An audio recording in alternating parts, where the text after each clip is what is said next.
আসসালামু আলাইকুম বন্ধুরা, কেমন আছো তোমরা সবাই? আশা করি যে যেখানে আছো ভালো আছো এবং সুস্থ আছো। তো আজকে হচ্ছে 15 তারিখ। তো এই ব্লগটা তোমরা নিশ্চয়ই 16 তারিখে দেখতে পারবে।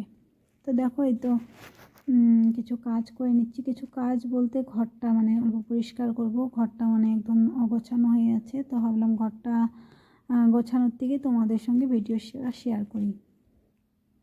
তো দেখো এই আলমারিটা কেনা হয়েছে, পরে এখানেই রেখেছি, কিন্তু এই আলমারিটার উপরে কোনো কাপড় দেওয়া হয়নি।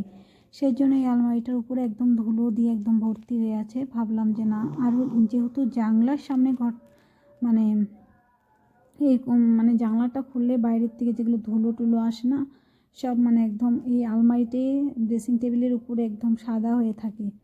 তো এগুলো দিনের মধ্যে একবার হলেও আমার গোছাইতেই হয় ভালো করে। তো রান্নাবান্না করে নিয়েছি, তারপরে যে দেখো এই কাজগুলোতে হাত দিয়ে দিয়েছি।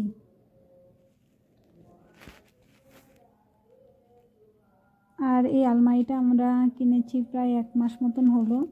তো কীরকম হয়েছে আলমারিটা বলো। এই আলমারিটার দাম কিন্তু অনেক কম। তো এটা হচ্ছে আমরা 4,000 টাকা দিয়ে কিনেছি।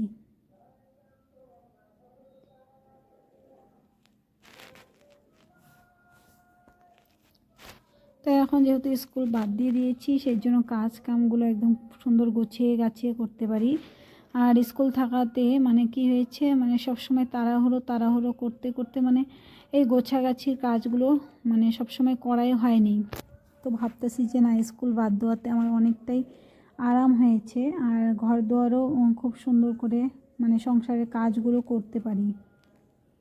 তো একটা মানুষ কিন্তু বাইরের কাজ করা, ঘরের কাজ করা একটা মেয়ে মানুষের পক্ষে কিন্তু অনেকটাই কষ্টকর। হয়তো আমি বাদ দিয়েছি, কিন্তু আমার মতন অনেক মেয়েরা বউরা আছে যে বাইরে কাজ করতে হয়, আবার ঘরেও কাজ করতে হয়। কিন্তু আমি জানি এই এরকম করে যারা কাজকর্ম করে তাদের খুবই কষ্ট হয়।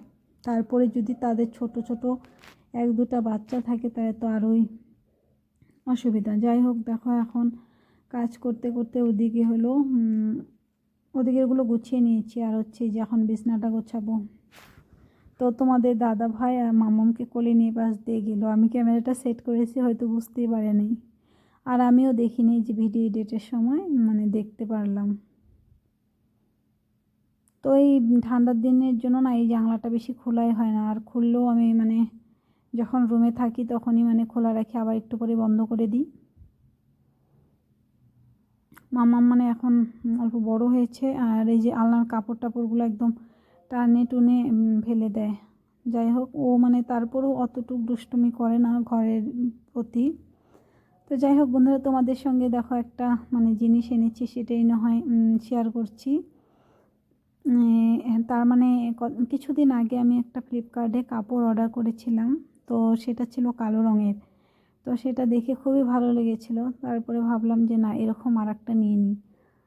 আর অনলাইনের কাপড় আমি সব সময় স্যাটিসফাই হই না, কারণ হচ্ছে যাই কিনি আমার জন্য অনেকটাই শর্ট হয়ে যায়। সেজন্য অনলাইন থেকে কাপড় কিনতে খুবই ভয় পাই।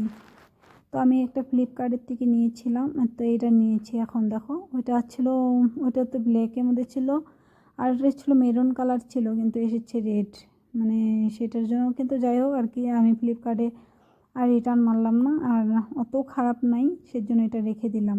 আর প্যান্টটা ওনাটা একদম পিওর কটনের, আর ওইটা আমাদের একটু মিক্স আছে। আর বেশি কটন হলেও ভালো হয় না, কিন্তু ধুইলেই কিন্তু চলে যায় কালার। আর এই কাপড়গুলো খুবই ভালো, আমি একটা নিয়েছি, তো সেটাও তোমাদেরকে দেখাবো। এই যে এখন ওইটা এনে তোমাদেরকে দেখাবো, তোমরা দেখতে পারবে।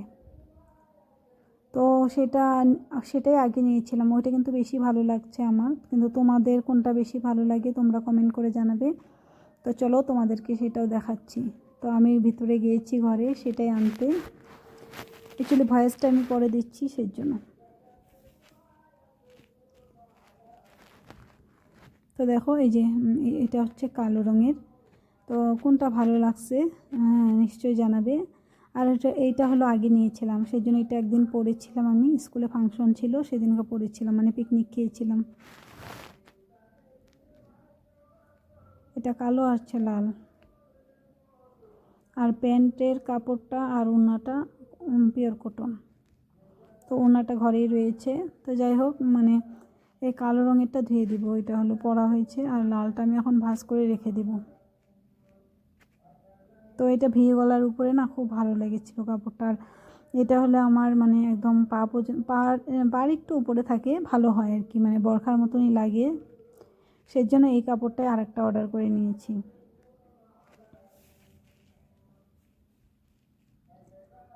আর হচ্ছে দেখো এই ব্যাগটা আমি অনলাইন থেকে কিনে নিয়েছি। এই ব্যাগটা কীরকম লাগলো? এই ব্যাগটা আর ওই যে কালো রঙের চুড়িদারটা একদিনই এসেছিলো। তো এই ব্যাগটার দামও খুবই কম, তো 100 কত টাকার মতো নিয়েছে আর কি, 150 টাকার মতো নিয়েছে। তো দেখো তোমাদের সঙ্গে অন্ধকারে ভিডিও শেয়ার করতেছি, এত মাথায় কিছুই নেই, যে জানলাটা খুলে দেবো সেটাও খুলি নেই। তারপরে মনে পড়লো যে না লাইটও দিই নেই, আর হচ্ছে জানলাটা। দেখো বন্ধুরা এই যে মুরগি নিয়ে এসেছে। তো এই যে খোয়ারটা কালকে এখানে নিয়ে এসেছি, তো খোয়ারটা খালি, মুরগি নাই। এই দেখো বাজারে গিয়েছিল, আমি বলে দিয়েছিলাম, সেই জন্য মুরগি নিয়ে আসছে। একটাই আনছো না? একটা বেমার মুরগির উৎসাহ বেমার হয়েছে। হ্যাঁ সেই জন্য কয়েকজন ব্যাপারে কি করলাম, চেনা মানুষ না, বললো কি ভাই এখন নিও না, তুমি কয়েকদিন পরে না। আমি বর্তমান সবের ব্যক্তি বেমার, যদি একটা যার বেমার। এটা কি ডিম পারবে? ওই মুরগি ডিম পারবা? পাটা খুলে দাও, পাটা খুলে ওই খোয়ারের সামনে বেঁধে দাও। মুরগিকে এখন চাউল টাউল দিই না, চাউল পানি। এই চলো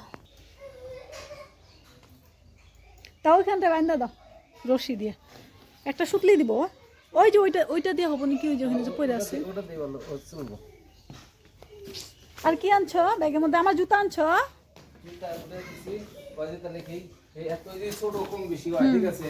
তাকে নিয়ে এসে জুতা দিই। জুতা দিব? আমাকে নিয়ে যে জুতা দিবা? আর এখানে কি আনছো? কিছু না, কিছু না।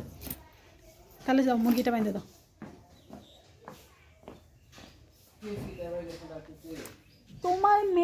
তোমার মেয়ে এগুলা করে, আমি কি করি নাকি বলো?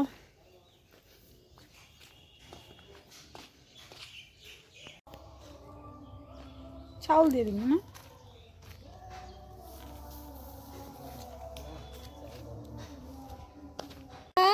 মারিয়া কি করতেছো? ঘুমাবে?